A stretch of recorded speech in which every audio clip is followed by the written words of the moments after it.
আমরা এখন বড়শি ফেলবো পানিতে। সময় দেখুন আমাদের মামুন ভাই সত্যিকারের আসলে জেলে জেলে লাগে ওনাকে, কিন্তু যদি একটা ধুতি পরতো অবশ্যই জেলে লাগতো। দেখি পানিতে এখন নিক্ষেপ করবে বড়শির সুতা বা রক, জানি না আসলে কি এটা, আমি তো আসলে প্রথম টাইম। সব মিলে আমরা খুব আনন্দ করতেছি, অনেক উপভোগ করতেছি সময়টা।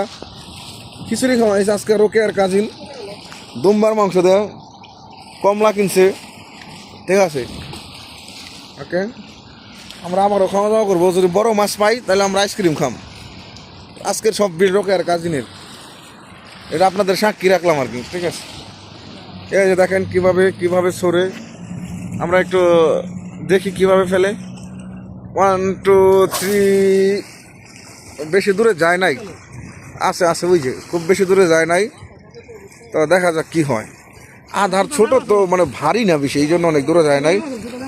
তা আমরা দেখি কি অবস্থা, কি হয় নাই। আরেকবার ফেকবো চাইলে আর কি, বছরে একবার হয় তো, অভিজ্ঞতা কম, ঠিক আছে। আচ্ছা, আমরা আমার ভিডিওর আরেক পার্ট নিয়ে আসতেছি।